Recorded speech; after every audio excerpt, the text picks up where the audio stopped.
नमस्कार. आपल्याला काय वाटतं, चार्ट्स म्हणजे फक्त वर खाली जाणाऱ्या रेषा असतात? अजिबात नाही. ती एक भाषा आहे. आणि आजच्या या भागात आपण ही भाषा कशी वाचायची हेच तर शिकणार आहोत. खास करून कॅन्डलस्टिक पॅटर्न्सच्या जगात आपण डोकावून बघणार आहोत. तर प्रश्न असा आहे की एखादा चार्ट आपल्याला 10% नफा होणार आहे हे आधीच सांगू शकतो का? मोठा प्रश्न आहे, बरोबर? पण जरा विचार करा. याचं उत्तर जर हो असेल तर? म्हणजे चार्टवर दिसणारे काही विशिष्ट आकार, ते जर आपल्याला मार्केट पुढे कुठे जाणार आहे याचे इशारे देऊ शकले तर? आणि हे बघा, हे मूळ स्रोतामधलं एक थेट वाक्य आहे. मला कसं कळलं की हा चार्टवर जाणार आहे? कारण इथे हा कॅन्डलस्टिक पॅटर्न होता.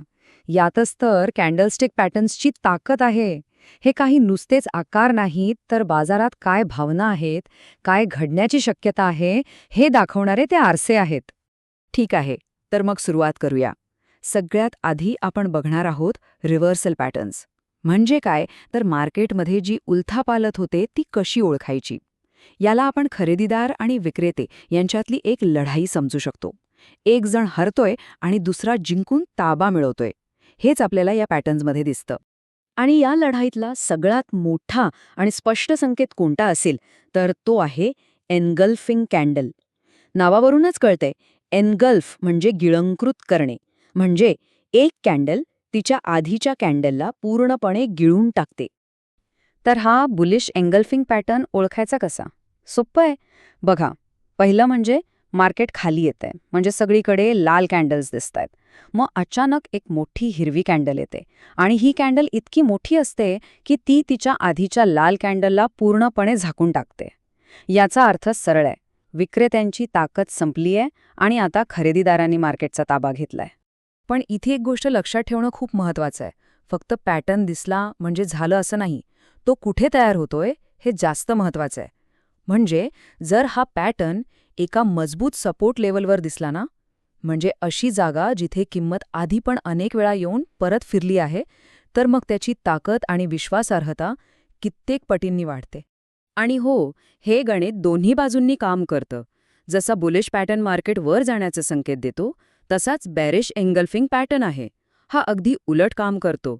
म्हणजे मार्केट वर जातंय आणि अचानक एक मोठी लाल कॅन्डल येते जी आधीच्या हिरव्या कॅन्डलला गिळून टाकते. हा संकेत असतो की आता मार्केट खाली जाऊ शकतं.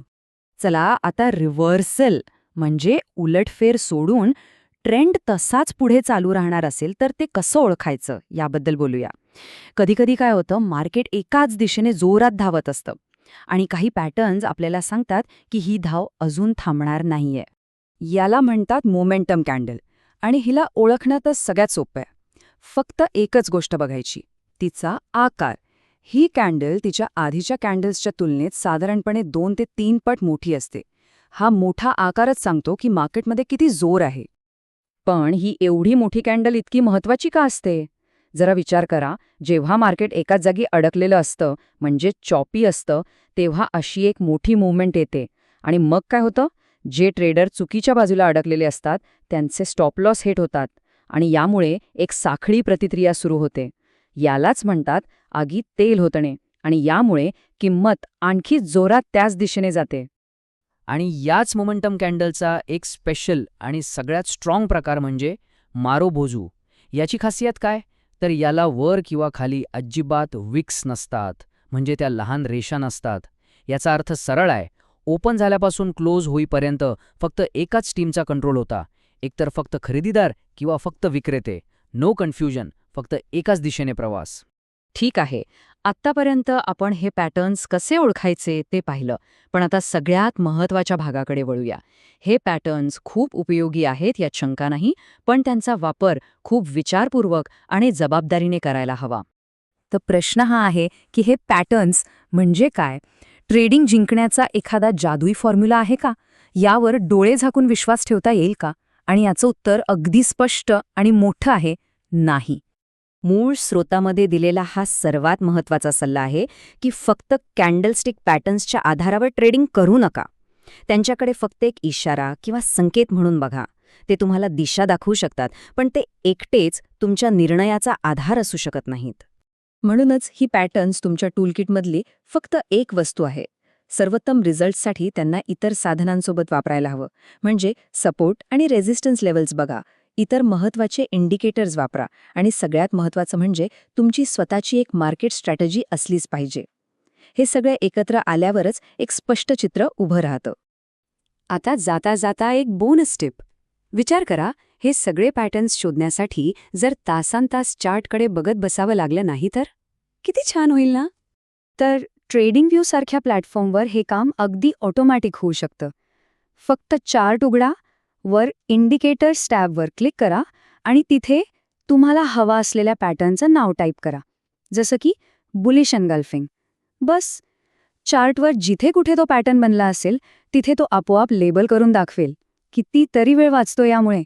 पण एवढं सगळं असूनही एक सगळ्यात मोठा धोका कायम असतो, ज्यापासून सावध राहायलाच हवं, आणि तो म्हणजे फॉल्स ब्रेकआउट. सोप्या भाषेत सांगायचं तर खोटा सिग्नल किंवा फसवणूक.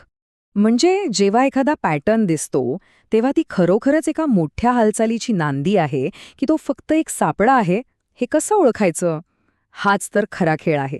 आणि यशस्वी ट्रेडिंगचं रहस्य कदाचित याच प्रश्नाच्या उत्तरात दडलेलं आहे. विचार करण्यासारखा प्रश्न आहे, नाही का?